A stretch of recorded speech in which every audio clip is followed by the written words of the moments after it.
2부 제자리에 우리는 일이란 자유, 보상, 인정, 희망을 줄 때에만 일이 좋은 것이라고 믿는다. 따라서 우리가 하는 일이 재정적, 정신적, 심리적으로 만족스럽지 못하다면 가능한 한 빨리 그 일을 그만두고 만족할 수 있는 다른 일을 시작해야 한다. 생활신조 5. 어려운 시기에 외견상 현실과 동떨어진 것처럼 보이는 이러한 생활신조를 고집하는 것이 아주 우스꽝스러워 보일 수도 있다. 만일 내가 정기적으로 월급을 받고 매달 날아오는 청구서를 꼬박꼬박 낼 수만 있다면 그 일이 경제적, 정신적, 심리적으로 만족스럽지 못하다는 것이 무슨 문제가 되겠는가. 이렇게 많은 근로자들이 해고당하고 일자리가 없어져 가는데 누가 감히 가능한 한 빨리 그 일을 끝내고 만족할 수 있는 다른 일을 새로이 시작할 수 있겠는가. 아마도 여러분들은 일을 하고 있다는 자체가 중요하다고 말할 것이다. 과연 그럴까? 직장을 가지고 있어도 그것이 싫은 직장이라면 먼 안목으로 보면 그것 때문에 치러야 할 희생도 클 것이다. 사람들은 보통 자신의 가족들이나 혹은 자신과 같은 계층의 사람들이 종사하는 직업에만 종사해야 한다고 생각한다. 종교개혁가 존 켈빈은 이러한 일에 대한 운명론적 차원의 고정관념을 타파하고 사람들이 가장 많은 가능성을 지닌 계획을 택해서 자신의 타고난 재능과 능력을 발굴하여 이것을 일에 적용시키라고 용기를 북돋워 주었다. 우리가 원하는 직업을 선택할 자유와 같이 일에 대해 우리가 가지고 있는 여러 가지 생각은 비교적 최근에 생긴 것이다. 나는 의미 있는 일이란 단순히 의식주를 해결하기 위해 돈을 버는 차원을 넘어서 사람들에게 도움을 줄 수 있는 의미 있는 활동이라고 믿는다. 의미 있는 일이 우리 자신에 대해 좋은 감정을 가지도록 해준다면 무의미한 노동은 비참한 실업 상태와 거의 마찬가지라고 할 수 있다. 예를 들어 루안 퓨리어의 경우를 생각해보자. 해고 통지서를 받은 후 수개월 동안 그는 무수히 많은 구직 신청서를 써야 했다. 의미가 있든 없든 직장을 잃으면 남자나 여자나 모두 자신의 존재 가치를 상실하게 된다. 자기에 대한 존중심이 없어지면 문제를 직시하고 해결하라는 능력도 사라져버린다. 그러나 무의미한 일 또한 그만한 대가를 치르게 된다. 1981년의 연구에서 조사 대상 미국인 중 43%가 일이란 할 만한 가치가 있는 것이라고 생각하게 만드는 가장 주된 요인으로 돈을 꼽았다. 1992년에 다시 똑같은 질문을 던졌더니 응답자의 62%가 같은 대답을 했다. 그러나 정말 일을 의미 있게 만드는 것이 단지 돈뿐인가? 아니면 돈 이상의 무엇이 있을까? 미시간 대학교에서 수천 명의 근로자들에게 의미 있는 일이 시작되기 위한 가장 중요한 요인을 순서대로 나열하라는 질문을 던진 적이 있다. 그 결과 중요한 순서대로의 다음에 8가지 항목이 나왔다. 1. 일은 재미가 있어야 된다. 2. 업무에 필요한 충분한 도움과 장비를 제공받아야 한다. 3. 업무에 필요한 충분한 정보가 있어야 한다. 4. 업무 수행에 필요한 많은 권한을 행사할 수 있어야 한다. 보수가 좋아야 한다. 6. 특별한 능력을 개발할 수 있는 기회가 있어야 한다. 7. 안전성이 높아야 한다. 8. 결과가 인정되어야 한다. 여러분이라면 여기에 어떤 항목을 추가하겠는가? 여러분의 일을 더욱 의미 있게 만들기 위해 위의 항목의 우선순위를 바꾸고 싶은 것이 있는가? 열의와 의지를 가지고 일한다면 의미 있는 일은 언제나 보수 이상의 혜택을 가져다 준다. 프로이드는 의미 있는 행위에 대한 강한 충동에 의해서 우리는 살아있다는 실감을 가지게 된다고 말했다. 프로이드는 의미 있는 일에 종사하고자 하는 충동은 인간의 본질이라고 가르쳤다. 사실상 프로이드의 후계자들도 계속해서 의미 있는 일을 하고자 하는 충동이 바로 인간이 동물들과 구분되는 점이라고 주장했다. 심리학자들은 일이, 음식, 주거지 등 필요한 물건들을 얻고자 하는 우리의 욕구를 충족시키는 데 도움을 준다고 말한다. 아울러 의미 있는 일은 자기 성취감을 가져다 준다는 사실도 지적한다. 성공한 사람들은 두려움과 자기 불신을 극복함으로써 생기는 성취감과 독립심을 가지며 결핍에서의 해방감을 느낌으로써 정복감을 얻게 된다. 일이란 이렇게 한 인간의 주체성을 형성하는 중요한 요인이 되기도 한다.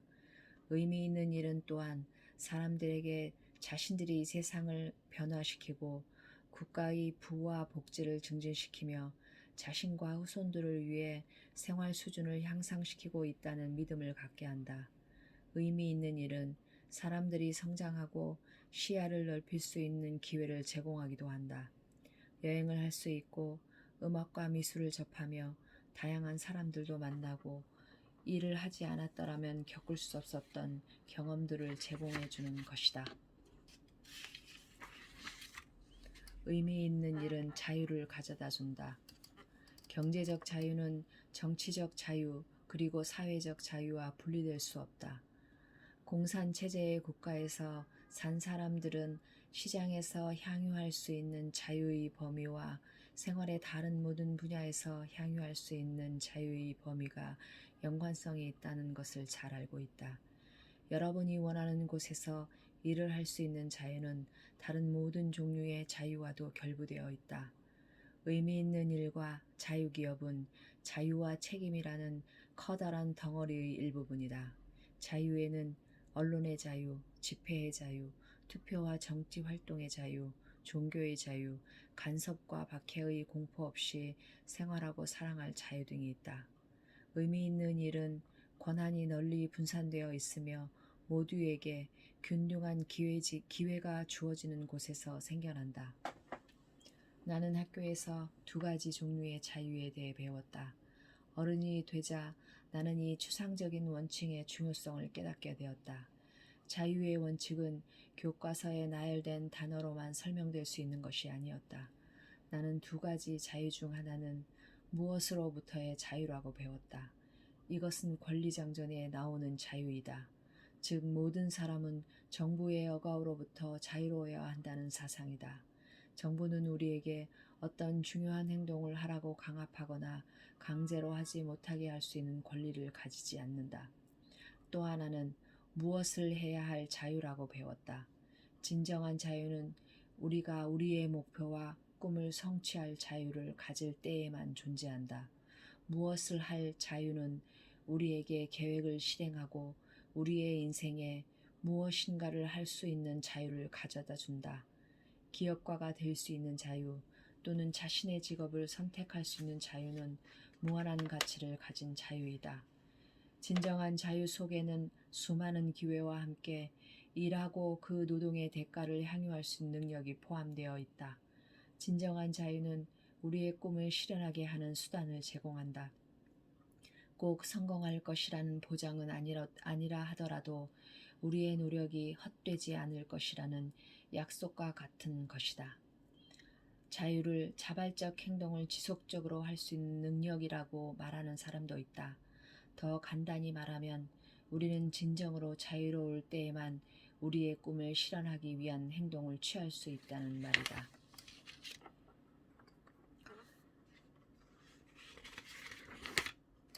의미 있는 일은 인정을 받는다. 노력에 대한 보상과 밀접한 관계를 가진 것이 바로 인정을 받는다는 사실이다. 보상이 없다면 우수성을 인정받는다고 볼 수 없기 때문이다.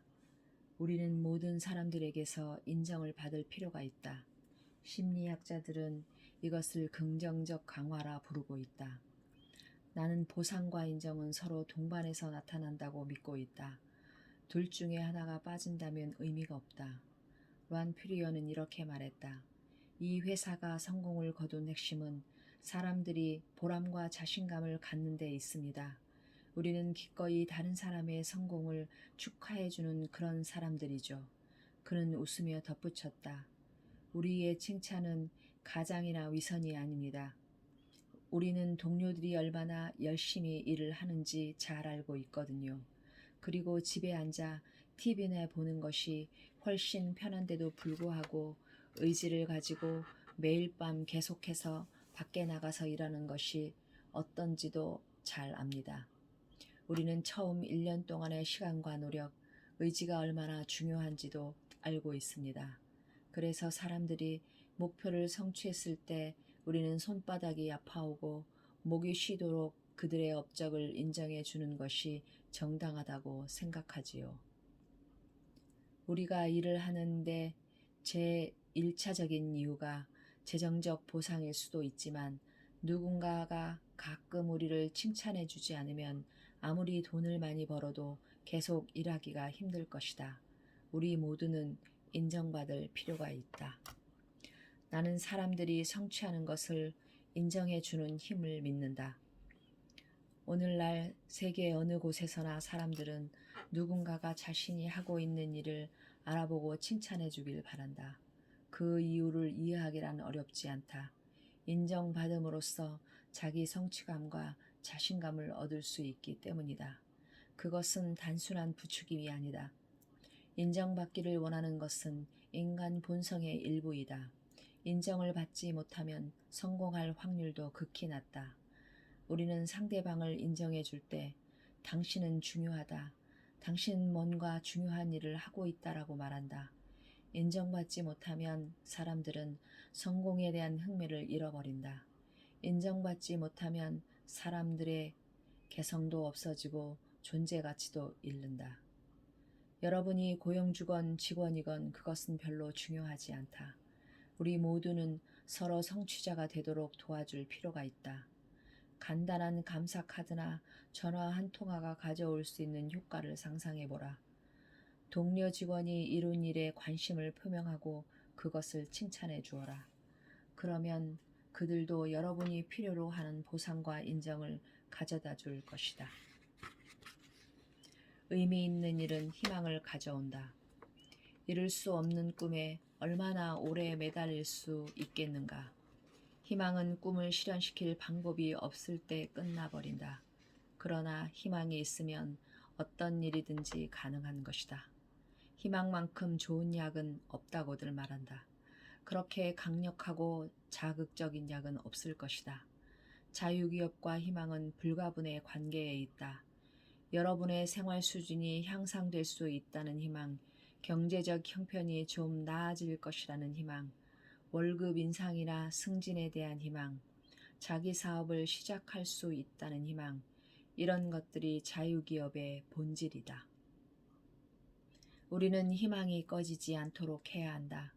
아직까지도 전제주의 정권하에 살고 있는 많은 사람들의 가슴속뿐만 아니라 꿈을 실현시키기 위해 노력하는 사람들의 마음속에서도 희망은 살아 있어야 한다.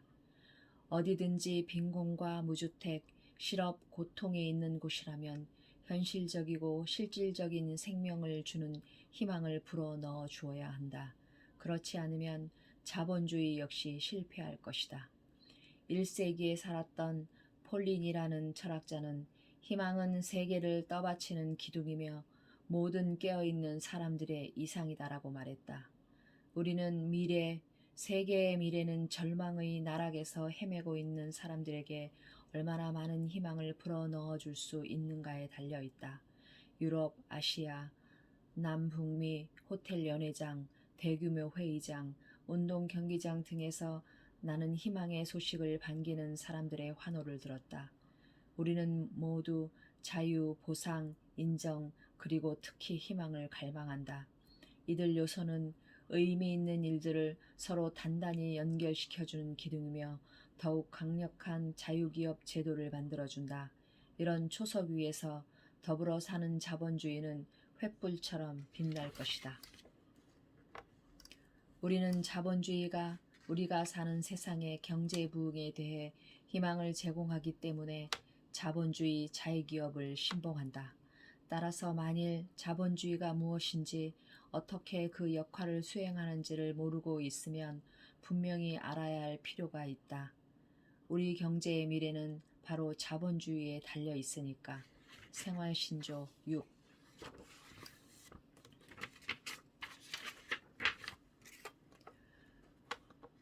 우리는 다만 한평생의 경험을 통해 자유기업과 자유기업이 가능하도록 해주는 원리를 이해했다. 그러나 우리가 그렇게 힘들여 배운 것들을 애담 스미스는 이미 300년 전에 설명해 놓았다. 1. 만일 사업에 성공하고 싶으면 다른 사람의 재능을 마음껏 발휘하도록 해라. 2. 다른 사람이 필요로 하는 것에 제공해주면 당신이 필요로 하는 것도 충족될 것이다. 3. 즐거운 마음으로 경쟁하라. 그래야 자본주의 체제가 제대로 운영된다. 4. 이윤이라는 동기는 좋은 것이다. 부의 축적은 적게는 사업의 성공과 크게는 국가의 번영에 꼭 필요하다. 5. 각 개인이 가지고 있는 사리사욕과 양심 사이의 갈등을 이해하고 존중하라. 이 두 가지가 균형을 이루도록 당신 자신이 마음과 사업을 검토하고 또 검토하라. 6. 정부는 삶, 자유, 행복의 축을 하는 국민의 기본 권리를 보장한 후에 정치가들에게 사업에 간섭하지 말라고 충고하라. 7. 다른 나라와의 경쟁을 두려워하지 마라. 그들의 성공에서 교훈을 얻어라. 더욱 열심히 일하라. 특혜를 요구하지 말라. 정부가 세워주고자 하는 보호막을 허물어버려라. 8. 인종, 종교, 성별, 피부색에 관계없이 모든 사람들에게 동등한 기회를 제공하라. 9. 인류 복지가 경제활동의 궁극적 목표라는 것을 기억하라. 인간의 욕구가 충족되지 않는다면 아무리 황금률을 많이 쌓아놓는다 해도 소용이 없다. 어떻게 이 원칙들이 다가올 장래에도 우리를 인도하는 데 도움이 되게 할 수 있을까? 그것들을 다시 한번 읽어보라. 만일 이 오래된 원칙들을 재발견하고 여러분 자신의 삶과 사업에 적용시키다면 어떤 일이 일어날지 스스로에게 물어보라. 우리 모두가 이 원칙을 다시 발견하여 미래의 우리를 인도할 지침으로 삼는다면 파산 직전에 놓인 세계 경제에 어떤 일이 일어날 것인가? 만일 그렇게 하지 않는다면 어떤 일이 벌어질까? 나는 종말론자가 아니라 미래를 믿는 사람이다. 지금은 역사상 가장 중요한 시기이다. 사업에 성공할 수 있고 경제적 꿈을 실현시키는 데 있어서 지금보다 더 좋은 기회는 없었다. 그러니 기회를 잡아라. 자본주의의 기본 원칙들은 과거에 우리를 이끌어준 믿을 만한 안내자였다. 이제 그 원칙들을 신뢰하여 미래에도 우리를 이끌도록 하자. 나는 펜실베니아 주의 세븐 스프링즈에서 만난 이 디스트리뷰터 부부를 결코 잊지 못할 것이다. 내가 연설을 마치자마자 한 멋진 흑인 부부가 연단 위에 내게로 걸어왔다. 찰스 프린스는 내 손을 붙잡고 내 손을 똑바로 쳐다보았다. 나는 그의 손이 약간 떨리고 있음을 알았다. 그는 또한 눈물을 감추려고 눈을 깜빡이고 있었다. 모두 침묵했다. 프린스는 조용히 말을 꺼냈다. 디보스 씨, 저는 처음 당신이 자유기업에 관해 이야기하는 것을 들었을 때 사실 한마디도 믿지 않았습니다. 자본주의는 대학을 졸업하고 아버지에게 물려받은 재산도 좀 있는 백인 중산층을 위한 것이라고 생각했으니까요. 나는 흑인이므로 내게는 해당되지 않는다고 생각했습니다. 그는 잠시 말을 멈추었다. 그의 아내는 남편을 향해 미소 지었다. 그녀 역시 그 순간 깊은 감동을 받은 것처럼 보였다. 나는 이 나라와 국기에 대해 충성을 맹세할 수가 없었어요. 모두를 위한 자유와 정의는 없다고 생각했기 때문이죠. 그러나 당신은 나의 피부 색깔에 개의치 않았고 이력서도 요구하지 않았습니다. 그냥 오세요. 우리와 함께 일합시다라고 했지요. 단 한 가지 요구한 것은 내가 생산적이어야 한다는 것이었고 당신은 다른 사람들과 똑같은 원칙과 규칙으로 내 일에 대한 대가를 지불해 주었습니다.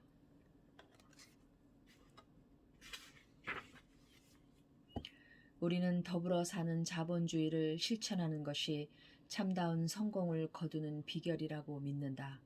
그러므로 우리는 우리 자신에게 다음과 같은 질문을 매일 자문할 필요가 있다. 직장 동료나 상사 및 고용주 혹은 종업원, 고객 및 경쟁 상대자에게까지도 얼마나 동정적이었나? 그리고 동정을 베풀 경우 달라지는 것은 무엇인가? 생활신조 7. 더불어 사는 자본주의란 무엇인가? 인간미가 있다는 것은 무엇을 말하는가? 더불어 사는 삶이란 단지 슈바이처나 테레사 수녀와 같은 사람에게만 해당되는 것인가? 더불어 산다는 것은 사업에 방해가 되며 우리에게 곤란을 야기시키지는 않는가? 이윤 추구의 개념과 더불어 사는 삶의 개념은 정반대의 개념이 아닌가? 아니다. 더불어 사는 자본주의란 모순되는 말이 아니다. 더불어 사는 것과 자본주의의 두 표현은 고용주와 근로자에게 있어 똑같이 적용되는 단어이다. 더불어 사는 것은 모든 사람들의 이익에 부합한다. 사전에는 더불어 살기를 타인의 고통이나 불행을 함께 나누고자 하는 감정, 그 고통을 완화시키고 원인을 제거하려는 욕구도 포함한다고 정의하고 있다. 더불어 살기의 반대는 무자비함이나 무관심이다. 사단의 정의로 미루어 볼 때 더불어 살기는 감정과 행동을 포함한다는 것을 알 수 있다. 우리 사회에 대해 논하고자 할 때 내가 좋아하는 만화에 피넛이라는 것이 있는데 특히 한 장면이 기억에 남는다. 스누피가 어느 깜깜하고 폭풍이 몰아치는 밤에 눈으로 뒤덮인 계집 안에 쭈그리고 있었다. 이때 루시가 창문을 내다보고 배고프고 목마르고 추위에 지친 개를 불쌍히 여긴다. 그녀는 개를 바라보며 메리 크리스마스 스누피, 기운을 내 라고 외친다. 그러고는 이글거리는 난로가리로 다시 돌아와 뜨거운 코코아를 홀짝 마시며 라이너스에게 불쌍한 스누피라고 말한다. 한편 창문을 내다본 라이너스는 불쌍한 스누피를 보고 동정을 느껴 코트와 장갑을 끼고 따뜻한 칠면조 고기를 스누피에게 가져다 준다. 루시와 라이너스 모두 동정을 느꼈지만 라이너스만 자발적으로 행동에 옮긴 것이다. 그의 자발적 행동으로 찰리 브라운의 작은 얼룩강아지는 즐거워하며 눈속을 뛰어다닌다. 인간미 있는 행동은 동정심이 우러나와서 해야만 효과적이라는 것이 또 역시 맞는 말이다. 만일 라이너스가 이 멍청한 개야, 자기 음식쯤은 챙겨 먹을 수 없어? 개밥 주는 것도 이제 지긋지긋하다 라고 불쌍한 스누피에게 소리치며 밥그릇을 던졌다면 비록 동정에서 우러나온 행동이지만 어떻게 받아들였을까 상상해보라. 그렇게 쌀쌀하고 무정한 행동을 본 스누피가 먹을 것을 못 본 척하고 더 심한 절망감에 사로잡혔다 해도 이상하지 않을 것이다. 누군가가 여러분을 도와주면서 마지못해 도와준다는 것을 역력히 드러낸다면 당신은 어떻게 느낄 것인가? 의무감을 느껴 어떤 행동을 한다는 것은 나쁜 것이 아니다. 이는 단지 동정심과 같지 않을 따름이다. 진정한 동정에는 우리들의 진실된 모든 것이 포함된다. 이는 누군가 혹은 무엇인가에 대해 측은함을 느끼고 고통을 없애주고 고통의 원인까지도 완화시키려는 열정으로 행동하는 것을 뜻한다. 더불어 살려는 행동은 동정을 느끼는 감정으로부터 나온다. 더불어 살기란 감정과 행동을 동시에 포함하는 것이다. 이제 어려운 질문을 하나 해보자. 왜 남의 고통을 보고 측은함을 느끼지만 도우려고는 하지 않는 루시 같은 사람들이 이 세상에는 그렇게 많으며 고통을 목격하고 이에 창조적으로 또한 용기 있게 대처하는 라이너스 같은 사람은 드문 것일까? 왜 어떤 사람들은 측은지심을 행동으로 옮길 만큼 타인의 고통에 관심을 가지는 반면 다른 사람들은 그렇지 않은가? 젊은 유대인 예언가이며 그의 생애와 가르침이 기독교의 모체가 된 예수는 그의 추종자들에게 복종과 동정심을 회복해야 한다고 설교했다. 하나님을 사랑하라. 이는 최고의 계명이다. 그리고 내 이웃을 내 몸같이 사랑하라고 말씀하셨다. 예수는 최후의 심판에 대해 언급하면서 정의로운 자들은 굶주리고 목마르고 헐벗고 병든 이들과 나그네, 감옥에 있는 죄수에 대해 동정을 가지고 행동한 것에 대해 보상을 받을 것이라고 분명히 말했다. 내가 이들 중 어느 누구 하나에게 베풀었다면 이는 나에게 베푼 것이다 라고도 말했다. 인도의 철학자이자 불교의 창시자인 석가는 기원전 5세기에 살았다. 석가는 깨달음을 추구하기 위해 부귀영화를 내던졌다. 깨달음의 과정에는 악마인 마라의 영향으로부터 자아를 자유롭게 하려는 고통스러운 투쟁이 있었다. 석가는 마라의 유혹을 숭고한 삶과 배고픔과 목마름에 대한 혐오감, 욕망, 나태, 두려움, 의심, 위선, 거짓 찬양, 오만과 타인 멸시 등으로 묘사했다. 예수와 마찬가지로 석가도 그의 추종자들에게 자비를 베풀라고 설교했다. 한 제자가 병들어 누워 있었으나 다른 사람들이 못 본 척하고 있을 때 그는 아픈 제자의 건강을 돌보며 병든 자를 돌보는 자는 나를 돌보는 것이다 라고 말했다. 석가는 인도의 카스트 제도를 비난했던 사회개혁가였다. 그는 또한 빈곤이 범죄의 원인이므로 빈곤과 아울러 범죄를 유발하는 불의와 불평등을 없애는 데 앞장서야 한다고 주장하며 형벌을 줌으로써 범죄의 발생을 억누르려는 생각에 반대했었다. 역시 기원전 5세기에 살았던 중국의 철학자 공자는 제자들에게 남이 너에게 하지 않기를 바라는 것을 남에게 하지 말라를 삶의 기본 방향으로 삼으라고 가르쳤다. 유교의 최고 경전인 논어에서 이 사려 깊은 학자이자 스승인 공자는 동정을 다음과 같이 묘사하고 있다. 인자는 자신이 되고 싶은 것을 남에게도 되게 하고 자신이 이루고자 하는 일을 남에게도 이루게 한다. 서기 7세기 아랍의 종교적 지도자이자 예언가인 마호메트도 삶을 선과 악의 투쟁으로 보았다. 고통을 경감시키고 빈곤한 자를 돕는 것은 마호메트의 가르침 가운데 가장 중요한 부분이었다. 그는 빈궁한 자들을 적극적으로 돕지 않고는 기도와 같은 종교적 행위는 가치 없는 위선적인 것이라고 생각했다. 여러분의 동정은 이를 위대한 종교적 철학적 전통 중 어떤 것에 유래하는가? 내게는 집안 대대로 믿어온 기독교 신앙이 동정의 근원이 된다. 나는 더불어 사는 마음가짐이야말로 엉망진창이 된 세계의 경제를 재건할 수 있는 유일한 기초라고 믿고 있다. 만일 우리가 현재의 경제 혼란에서 벗어날 방법을 모색해야 한다면 우선 우리는 이 지구와 인간을 사랑하는 법을 배워야만 한다. 왜냐하면 우리는 이 지구와 인간을 사랑해 본 경험이 없기 때문이다. 더불어 산다는 것은 어떤 대가를 치르고서라도 인간과 지구에 대해 책임을 지는 것을 뜻한다. 역사를 살펴보면 모든 장애에도 불구하고 빈곤에 처한 사람들을 그대로 지나치지 않고 용기와 동정으로 돌봐준 사람들이 너무나 많다. 이들은 경제적 이익을 위해서가 아니라 인간에 대한 봉사를 위해서도 도전을 감수한 기업가들이다. 여러분은 기업가가 된다는 것은 단지 돈을 벌기 위함이라고 생각할지 모른다. 물론 그럴 수도 있지만 항상 그런 것은 아니다. 기업가가 된다는 것은 자신의 내부에 잠재해 있는 창의력을 살리는 것이기도 하다. 현명한 기업가라면 그들이 하는 일이 그들의 삶뿐만 아니라 자기 주변의 사람들의 삶의 질을 개선시켜야 한다는 것을 알고 있다.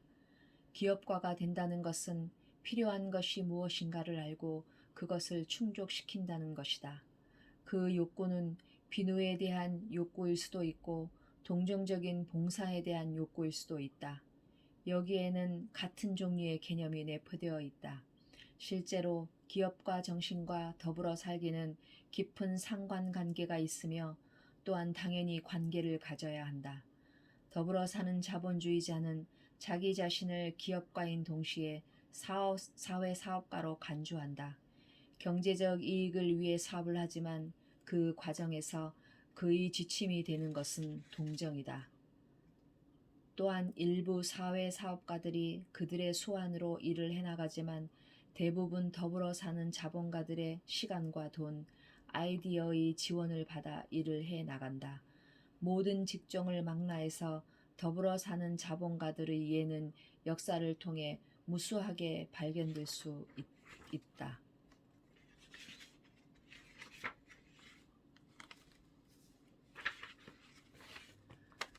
우리는 수입을 보충하거나 대체하기 위하여 자신의 사업을 갖는 것이 개인의 자유와 가족의 경제적 미래를 보장해 줄 수 있는 최상의 방법이라고 믿는다.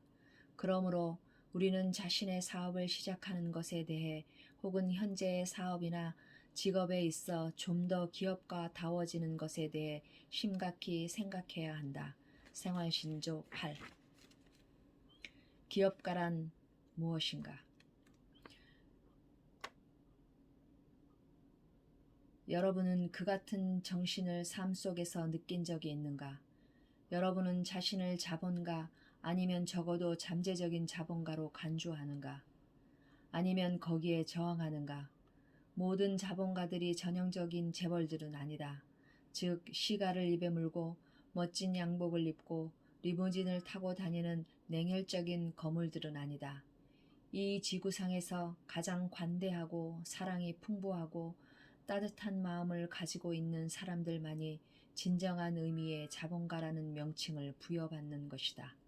그리고 만일 여러분이 자신을 자본가로 생각하는 것에 불편을 느낀다면 자신을 기업가나 자유기업가 혹은 동정적인 자본가라 불러도 괜찮을 것이다. 기업가란 단어 자체는 불어이다. 단어 자체로만 보면 도전을 감수하는 사람을 뜻한다. 프랑스에서는 작고한 빌 그레이엄처럼 그 규모는 약간 작지만 음악회를 조직하는 사람들을 가리켰다. 그러나 지금은 사업의 모험을 감행하는 사람을 뜻하게 되었다. 기업가들은 폐쇄된 협회의 회원이 아니다. 누구든 기업가가 될 수 있다. 연령에 제한은 없다. 학교 연극을 기획하고 신문 배달을 하고 락밴드를 이끌고 이웃집 아기를 돌봐주는 젊은이들도 기업가이다. 대학생들과 노인들을 포함하여 연령에 제한 없이 누구든지 기업가가 될 수 있다. 성의 제한도 없다. 남자와 여자는 모두 똑같이 기업가 정신을 부여받았다. 기업가 정신에 관한 한 우리 스스로 우리에게 만들어 놓은 장애를 제외하고는 극복하지 못할 장애란 없다. 기업가 정신의 중요한 단면은 상상력의 가치이다. 기업은 대기업이든 소기업이든 자금 부족이 아니라 상상력의 부족으로 일을 못하는 것이다. 그들의 가장 커다란 자산은 정직하고 겸손하게 사업을 시작했다는 것이다. 기업가 정신은 사리사욕의 눈먼 공격적인 적극성이 아니라는 것이다. 상상력과 창의력이 훨씬 더 중요하다. 여러분은 죽을 때까지 일할 수도 남을 쓰러뜨릴 수도 있다. 그러나 만일 좋은 아이디어가 없다면 실패하고 말 것이다. 좋은 아이디어란 사회가 필요로 하고 원하는 것이 무엇인지 깨닫는 것에서부터 출발한다. 일을 하는데 필요한 기업가 정신. 1. 어떻게 하면 내가 돈을 더 벌어 보다 많은 안정감을 느낄 수 있을까? 2. 나에게 알맞는 일이란 어떤 것인가? 3. 내가 꿈꿔왔던 것은 무엇이며 왜 현실로 옮기지 못하는가? 4. 자영사업을 시작하면 이런 문제가 해결되겠는가? 5. 만일 그렇다면 나는 어떤 종류의 사업을 시작하고 키워갈 것인가? 이러한 질문에 대해 정직하고 용기 있게 스스로 대답함으로써 보람 있는 일을 시작한 사람들이 많다. 그들은 자신과 자신이 사랑하는 사람들을 위하여 경제적 안정을 원했다. 그들은 자신과 자신이 불만과 꿈을 자세히 검토하고 자신의 생활을 자신이 다스리기를 원했다. 그들은 창조력을 발휘하여 자신의 재능을 발전시키고 생활의 건태에 종지부를 찍기를 원했다. 이 사업에 종사하는 우리 친구들뿐만 아니라 동일한 상황에 처해 있는 수천만의 사람들에게 해줄 수 있는 대답은 바로 자신의 사업을 시작하라는 것이다. 경기가 좋을 때나 나쁠 때나 수백만의 사람들은 언젠가는 자영사업 업체를 갖기를 꿈꾸고 그중 수천 명이 자신의 꿈이 실현되는 것을 경험하게 된다. 만일 자유기업 정신이 당신의 마음속에서 꿈틀거린다면, 만일 당신이 경제적 안정을 희구한다면, 만일 당신이 지금 하고 있는 일을 싫어한다면 바로 지금이야말로 변화를 시도할 때다. 사업을 시작하려는 사람들에게 다음과 같은 사항을 지키도록 충고한다. 1. 만일 직업을 가지고 있다면 자신의 사업을 시작한 후 얼마 동안은 그 직업을 그만두지 마라. 여러분은 현재의 고용주로부터 따로 시간을 얻어내지 않아도 얼마나 많은 시간과 에너지를 새로운 사업에 이용할 수 있는가 하는 사실에 놀라움을 느낄 것이다. 2. 앞으로 당분간 직장 없이도 버틸 수 있는 충분한 돈을 확보하라. 3. 창업 자금이 가능한 한 적게 드는 사업을 찾거나 만들어낼 것. 일시적 기분에 의해서 빚을 얻지 말라. 사업은 초기에 멋있는 사무실, 비싼 기기, 많은 종업원들이 필요하지 않다. 작고 검소하게 시작할 것. 4. 당신이 만들거나 제공하는 제품과 서비스가 최상의 질이 되도록 하라. 고객을 기만하지 말라. 이는 실패의 원인이 된다. 5. 당신이 지금 하고자 하는 일에 대해 정확히 알고 새 사업에 관한 것은 어떤 정보든 읽어두어라. 은행가, 변호사 및 당신이 신뢰하는 한두 명의 친구들에게 자문을 구하라. 시행착오를 통하여 많은 것을 배우게 되겠지만 시작하기 전에 가능한 한 모든 자료를 확보하라. 사업 시작하기를 두려워 말라.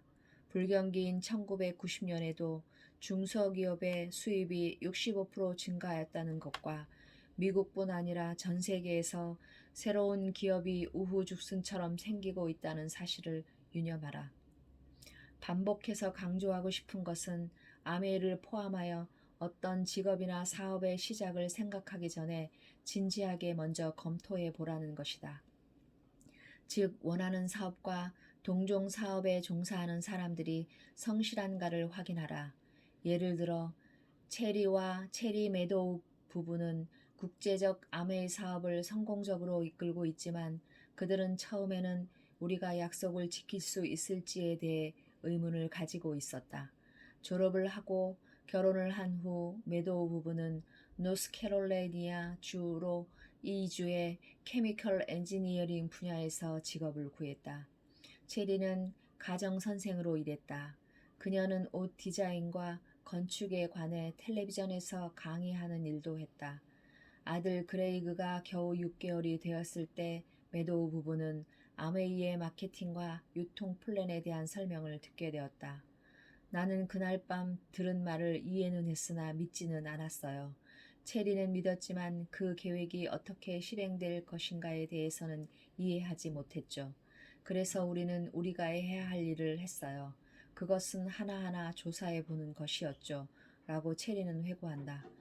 남편은 내게 모든 사람에게 전화를 걸어 아메에 대해 알아보라고 시켰어요. 거기에는 주 검찰총장도 포함되어 있었죠. 거기서 일하는 한 여자가 전 검찰총장이 아메 사업을 시작했어요 라고 내게 말했어요. 우리는 그 말을 듣고 더 이상 아메에 대한 조사를 할 필요가 없다고 결정하고 아메이와 아메이의 독자적인 디스트리뷰터들이 약속을 지킬 것이라고 믿기로 했습니다. 라고 체리는 씩 웃으며 회상한다. 사내 기업가 정신. 우리 동료들은 두 부류로 구성되어 있다. 즉, 자신이 사업체를 소유하는 디스트리뷰터들과 세계 각지에 있는 사무실과 공장에서 일하는 직원들로 이루어져 있다. 여태까지 기업가에 대한 이야기만 해왔다. 이제 사내 기업가들에 대한 이야기를 생각해보자. 이들의 헌신적 노력과 창의력 없이는 우리 회사가 살아남지 못했을 것이다. 밥 커크스크라는 25년 이상을 아메이 회사에 몸담고 있는 창의적이며 헌신적인 직원이다. 그는 독자적인 유통업을 경영할 만한 기술과 재능을 가지고 있다. 그럼에도 불구하고 밥과 그에 비슷한 다른 수천의 직원들이 그들의 재능을 우리와 함께 나누기로 한 것에 대해 항상 감사함을 느낀다. 그들은 더불어 사는 자본주의에 관해 독특한 견해를 가지고 있다. 그들과 대화를 할 때나 토론할 때 우리는 그들로부터 배우는 점도 많았다. 내가 처음 입사한 지 일주일도 안 된 종업원들에게 작업장에서 인사를 나눈 것에 대하여 제이와 내가 어떤 공식적인 정책을 결정한 기억은 없다. 그러나 신입사원으로서 자기가 처음부터 인정받는다는 것이 얼마나 중요한가는 그들의 눈빛과 목소리에 잘 나타나 있었다. 우리는 매일 종업원들에게 인사하기 위해 짧은 시간을 할애했지만 이 일이 회사에 대한 충성심과 생산성에 장기적인 이점을 가져다 두는 것을 보면 나는 아직까지도 놀라곤 한다. 아메이에 입사한 지 2년쯤 되어 나는 중요한 자리에 있는 감독 한 사람과 대립하게 되었습니다. 더 이상 참을 수 없게 되자 나는 회사를 그만두었죠. 사전에 아무 이야기 없이 금요일 오후 늦게 벌어진 일이었죠. 리치는 그때 회합이 있어 회사에 없었습니다. 그러나 월요일 아침 내가 회사를 그만둔다는 것을 알고서는 전화를 걸어 오해에 대해서 사과를 하고 사직에 대해서는 재고해 보라고 강력히 요구했습니다. 나는 즉시 회사로 돌아가지는 않았으나 회사의 소유주가 깊은 관심을 가지고 나에게 직접 전화를 걸어 사과하려는 사실과 그 사건에 대해서 그가 그렇게도 빨리 알게 된 것에 대해 경이감을 느꼈던 것을 아직도 기억하고 있습니다. 때때로 우리는 사람들을 단지 숫자로 생각한다. 몇 명이 고용되었나, 몇 명이 해고되었나, 생산 라인에는 아직 몇 명이 남아있는가. 그러나 제이와 나는 창립 초기부터 우리 회사를 떠나는 사람들을 그들이 회사에 들어올 때와 마찬가지로 인격을 존중하고 자기 자신과 같은 마음으로 대해주는 것이 중요하다는 사실을 잊지 않도록 노력해왔다. 우리는 지금 만여 명의 종업원과 300만 명이 넘는 디스트리뷰터가 있다. 그들 모두 개인적으로 알기란 불가능하지만 그래도 그렇게 하려고 노력은 하고 있다. 밥은 다음과 같이 말한다. 오늘날까지도 리치와 제이는 우리가 말하는 직장 순회를 하고 있습니다.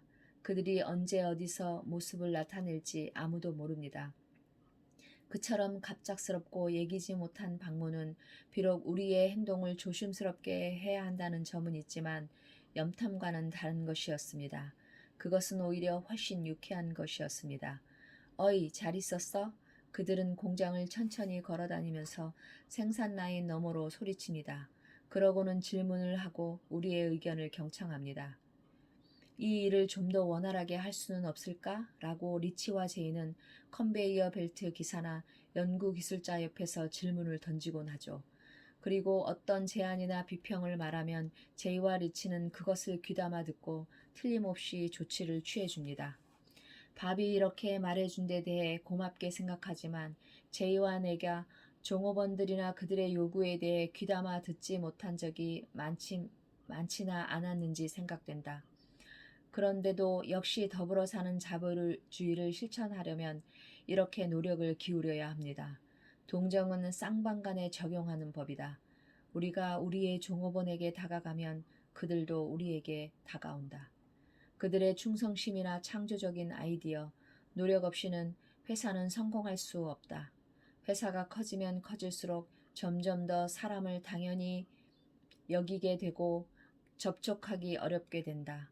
예를 들어 지금은 미국과 세계 전역에 있는 생산 공장과 대리점에 들르는 것은 고사하고 미로와도 같은 우리 공장 건물 중 하나를 처음부터 끝까지 걷는 것도 불가능하다. 그러므로 우리는 더불어 사는 자본주의를 이해하는 감독을 그렇게도 열심히 찾으려고 애쓰며 그들에게 그 임무를 맡기고자 하는 것이다. 밥은 계속 말했다. 회사가 커나가자 리치와 제이는 회사 각 부처의 종업원들을 불러 자기 동료들을 대표해서 무엇이나 말할 수 있는 자유 토론을 시작했습니다.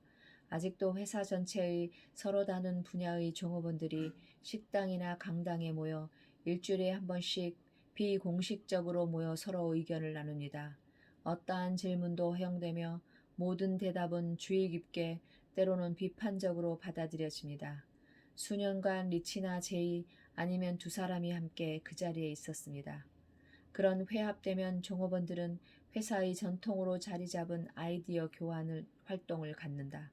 우리 종업원의 잡지 한때 엠빗으로 불렸고 지금은 프렌즈라는 이름을 쓴다도 그런 아이디어 중에 하나였다. 지금은 미국 각 기업체에서 직원용 잡지를 흔히 볼 수 있지만 처음 그 아이디어가 제안되었을 때는 생소했었다. 매달 발행되는 이 잡지는 작업 중이거나 휴식 중인 종업원들의 사진과 이야기를 싣고 있었다.